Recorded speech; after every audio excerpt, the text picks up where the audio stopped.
You know, I really choked at the end of that last lecture, stopping with a mere mention that the most important duty of a minister is to be faithful. I've just got to say a little bit more about that. It is so important. See, the word faithful means that you're loyal to a revelation which was finished 2,000 years ago. Now, every minister is an educated person. He tries to keep up with the literature that pours from the press.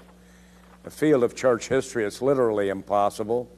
Biblical studies even more impossible, just to keep up with a list of the books that are coming out, not to mention try to read some of them, and so on. And we want to be educated, and people who take the Bible seriously want to know the original languages. They want to be familiar with what is developing about it. I mentioned to you in a recent lecture there about this Jesus Company meeting annually to weigh various and sundry developments in the study, scientific study of Jesus, coming out with an awesome conclusion that he was not the author of the Lord's Prayer.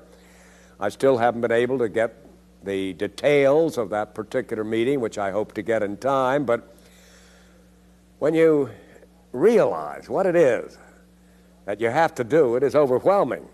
And you like to be avant-garde in the sense of knowing what's going on, but this principle here of being faithful means you'll not be moved from what was once for all revealed 2,000 years ago. Now, to some people, that's idiocy. That kind of fundamentalism is stupid. That anybody who's going to do as I am now sit here and say it's a respectable thing to hold tenaciously, immovable, to what has been revealed 2,000 years ago. Utterly an untenable idea. It's a mark of an uneducated man. This is the stuff of which bigots are made, not enlightened communicators who can actually give some useful information to their parishioners. But the fact remains, that is our duty, to be faithful.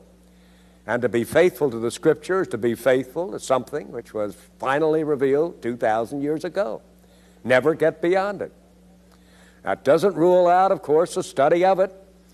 We undoubtedly know more about it, the subsequent literature, but I'm sure that of the abundance of literature that has poured off the presses in the last 400 or 500 years since Gutenberg developed the art of printing, the vast majority of it is certainly leading away from an understanding of the Bible and tending to make a minister unfaithful rather than faithful. I know in my own experience, the most depressing experience I can have as a minister is to spend a day in the periodical room in any rather large theological seminary.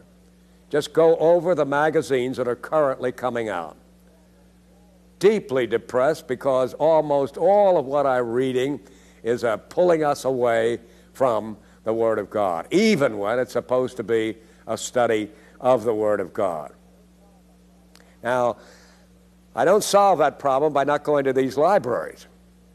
I don't prevent slipping away from faithfulness by not reading anything which tempt me to do that. As a watchman on the ramparts of Zion, I have to keep my eyes open and alert for the approach of the enemy.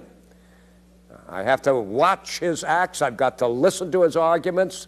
When I discover that he's actually betraying the word rather than relaying the word, I've got to warn my people. So I have to study what's going on now, this New Age phenomenon. I feel total waste of time to read the stuff, but I have to read it because my people are reading it and seeing it here, there, and everywhere, and you can't even hear the name of Shirley MacLaine without thinking about it, and so on. Waste of time as it may be, I've got to do it because my people are exposed to it, and I've got to show them what's wrong about it. You've got to keep up with things at the same time that you have to see to it that you don't go with the drift of things, which is usually harmful. Not always, thank God. Sometimes you see things in the periodicals and in the movements of the time which are God-glorifying and are not a shrinking from the whole counsel of God, but an actual proclamation of it. It's rare, but it does happen, and you want to be particularly sensitive to that, to encourage it and commend it and urge your people to be sensitive to it and partakers in it and such things as that. But at the same time, most of what you read has to be rejected out of hand, and to be faithful, you have to show what's wrong with it rather than believe it to be right. So it's possible for a person to be faithful to a final revelation of God 2,000 years old, and at the same time be highly literate and up to date in his studies. So though it sounds like retrogression, and it sounds like stick-in-the-mud fundamentalism, as the saying goes, King James Version was good enough for the Apostle Paul, it's good enough for me, that type of thought. At the same time, we have to keep abreast the times while remaining faithful to the eternal.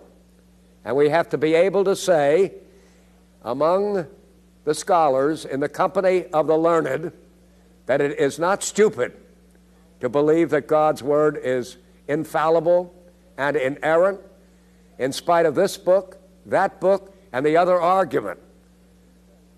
And once again, to be faithful means to be up to date, means to read what's going along, what's unfaithful.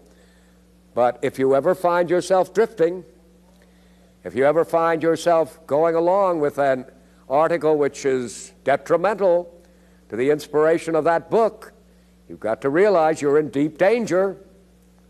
Maybe you're not fit to be a minister. Maybe you can't be a watchman on the ramparts of Zion. Maybe you better step out of your high office and sit in the pew and let people who are more qualified do it. I don't know. But the two things you have here, to be faithful and at the same time to be aware of what is unfaithful that's going on, protect your people against it. So this seemingly reactionary counsel of God is actually quite avant-garde in its own way. And I might say as an aside there, that many people, once they realize that the fundamentalists, we're all fundamentalists, that is, we believe in the fundamentals of the faith. And for some people, that's the same thing to say. Somebody heard me say, I'm a fundamentalist. I heard John Gerstner say he's an ignoramus. See? I didn't say ignoramus, but when I said I'm a fundamentalist, that's what they heard. Just when I say I believe in predestination, I heard John Gerstner said he believed in fatalism. I didn't say that. But what people hear is frequently quite different from what you're saying, and when you know that, you try to prevent it. But the point of the matter is, you've got to be a fundamentalist. You've got to be faithful to it without being a stick in the mud. Just as you have to be a fundamentalist without being a fighting fundamentalist all the time. You don't go around with a chip on your shoulder, but without any chip on the shoulder, you're always going to be in a battle. You can't live godly in Christ Jesus and not suffer persecution. And if you're being godly in the academic world, it's going to be an intellectual persecution. But what's major in a minister is being faithful. Now, 94 elders. 1, while ministers are the principal officers in the church, there are 2 other offices, ruling elders and deacons. 2, ministers themselves are called elders or bishops, as we have seen. So there is a teaching elder who is also called a bishop. These are the same office. But we recognize other people being called elders who are ruling but not teaching. So they're not bishops. The person who is a bishop is a teaching elder. A minister and a bishop, one and the same in the biblical usage, but there's another person called an elder who doesn't teach, and we therefore distinguish him by the name ruling elders. And in the list of officers that we have in 1 Corinthians 12, there's a reference to governments. And some people feel that those governments or governors are persons who also are ruling elders, so the term elder is not used there. One thing we recognize is that beside the minister, who is unique in his authoritative teaching role, others may teach, but he alone teaches authoritatively in the church. Alongside of him, there are those who, with him, regulate, rule the church, make up its policies, deal with its discipline. Number 3, in 1 Timothy 5:17, the Apostle Paul speaks of 2 kinds of elder, those who teach and rule, as well as those who only rule. Since this is a unique text, let me read it. Let the elders who rule well be considered worthy of double honor, especially or specifically those who work hard at preaching and teaching. See, the first part of this is talking about the elders who rule, and since ministers are elders, they would rule. But then he also, in the latter part of the verse, refers to those who work hard at teaching and preaching. So you see, some elders merely rule, but there are others who rule and also teach, and they are said to be worthy of special commendation because they work doubly, as it were, not only ruling but preaching and teaching. 4, we have seen that the principal role of the principal officer minister is authoritative teaching. That is his main job and his alone. Others should witness and teach too in the home and to those outside. Ministers are the official teachers in and of the church, instructing others who may teach subordinately. I personally believe that ministers are the only authoritative teachers, and ministers are also male, and that females should not be ordained to a ruling or teaching office. But I personally believe that women and other men besides elders and teachers of the pulpit might be qualified for teaching. It would be non-authoritative teaching. There's a good deal of disagreement with me on that. I know some students of the Word who do believe that the ministry is restricted to ordained males, also tend to feel that the Bible is against women teaching in any role at all. Now, I don't see biblical warrant for that.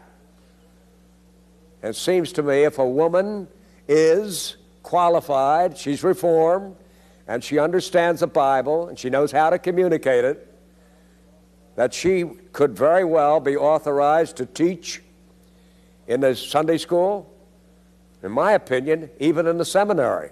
Now, this would be very shocking to some of my friends.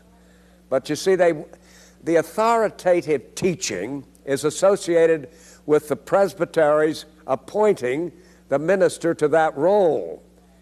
It's a presbytery that, by ordination of the ministry, authorizes the minister to teach officially.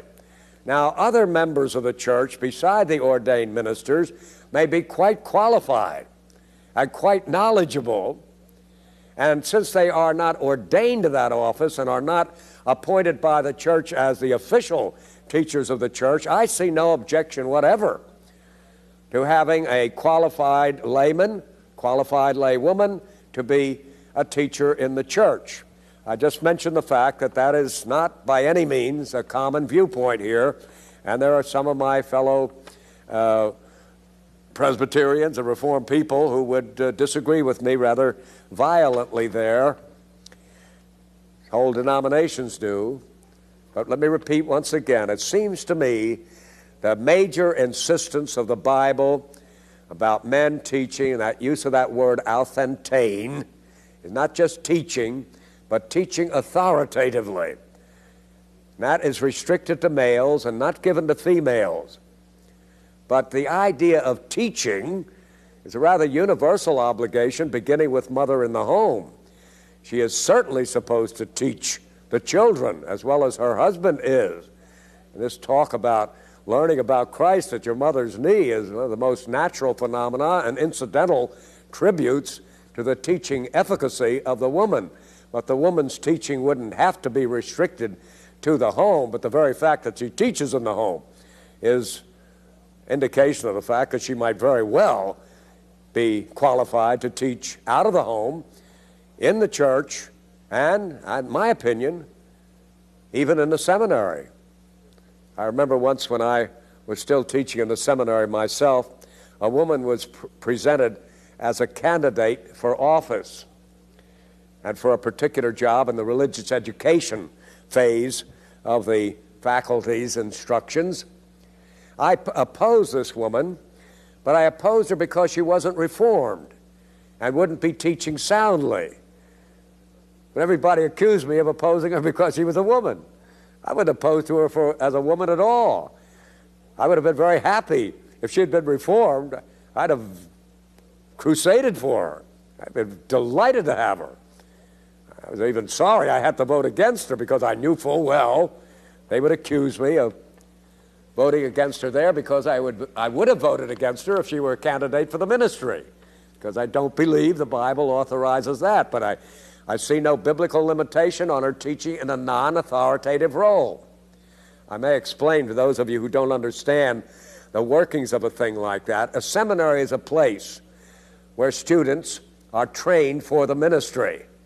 That's a place where we test them and examine them, give them grades, and finally, if they survive, a diploma. But that diploma does not qualify them to become ministers.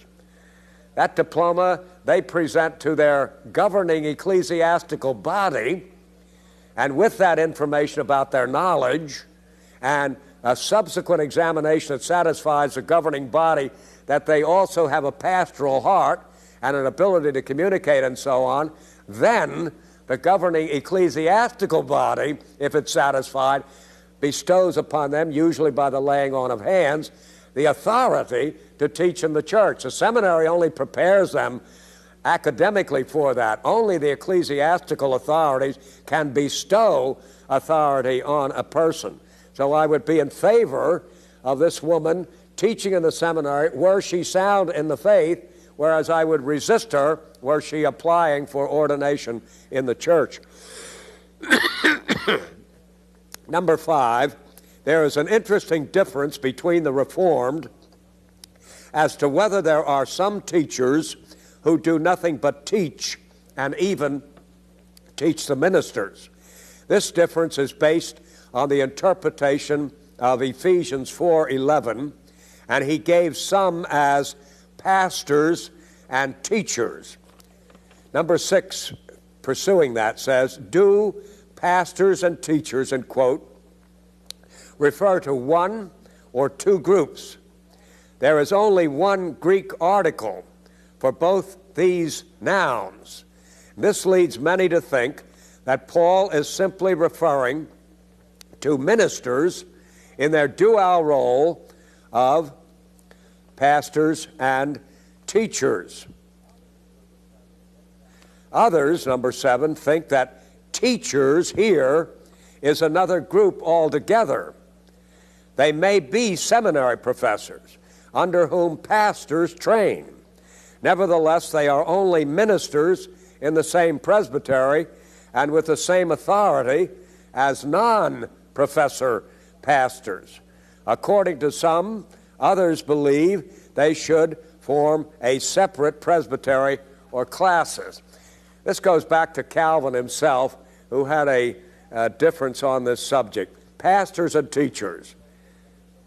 I am an ordained minister, and I've served in the pastorate. And also for 30 years, I was a professor in a seminary where pastors were trained. Now, when I became a pastor and a member of a presbytery, I was associated with fellow ministers who were performing the same job as I. Now, in my particular denomination, when I went to be a professor at a seminary, I remained in the same association. I was no different as far as classification is concerned than I had been when I was a pastor of a church. That means, you see, that we are taking those words of the inspired apostle, some he made to be pastors and teachers, as a reference to the same office. There is no ecclesiastical separation for them. There's no special governmental unit that belongs to the teachers only, in distinction from the pastors. But on the other hand, there are other Reformed denominations which has a governing body which belong to ministers only. And if any of those ministers become teachers in a seminary, they go into another organization altogether and have a superior governmental structure that pertains to them only. I personally believe that Paul didn't mean these as separate offices, and I think our church was right in treating me and all my colleagues as just members of the local presbytery and not in a special group all along, though I do have, as a teacher in a seminary, a special kind of obligation. Number 8, the ruling elders, along with the teaching one or ones, constitute the session or consistory and deal with other congregational matters besides teaching, such as discipline especially. This is the role which particularly belongs to the ruling elders. This is the most important single function that they perform. With the pastors, who do the preaching alone, no elder assists in the ministry of the word, but with the pastors, they do join together as a body which deals with the delinquents in the church. People who are, we sometimes call them Seventh-day Adventists, people who have their name on the roll but never come. That's a sin, and the ruling body has an obligation to deal with such offenders. First of all, to try to find out if there's any justifiable reason for their being absent, and if not, to warn them of the necessity of not forsaking the assembly of themselves together, reminding them that Jesus Christ established this church and that they themselves are supposed to be benefiting from it, which they don't do when they absent themselves from its ministrations, or when they learn of someone who has committed some gross sin and yet continues to worship in the church as if it were a perfectly legitimate thing to continue stealing or lying or fornicating and being a member of the Christian church. That is absolutely false, as we'll see in our later lecture on church discipline. But it's the duty of the elders even more than the minister, because they're scattered all over the congregation. Some churches are even careful to try to see to it that each district has its own session. Most churches don't do that, but they do elect a body of elders, and usually they're never in the same area, and they're more or less throughout the congregation, and they would know of a delinquency, for example, which would never come to the attention of the pastor otherwise. So they have a special obligation to be sensitive to these things. I remember one time in western Pennsylvania, there was an absolute run on embezzling Presbyterian elders. It was incredible. But every now and then you would read a report of some bank somewhere in western Pennsylvania where somebody had embezzled some funds, and you either knew or you heard that that man happened to be a Presbyterian elder. Well, thank God Presbyterian elders are not addicted to embezzlement, but there was a run on them then. Well, you can't be a Presbyterian elder legitimately an embezzler. You can't be a Presbyterian member and be an embezzler. If a person embezzles, he's supposed to be removed from the church. You hear me say this, and you know very well, it's been a long time since I've ever heard of anybody being removed from the church for any kind of a crime. These crimes, which are reported in Washington constantly and so on, frequently affect church members.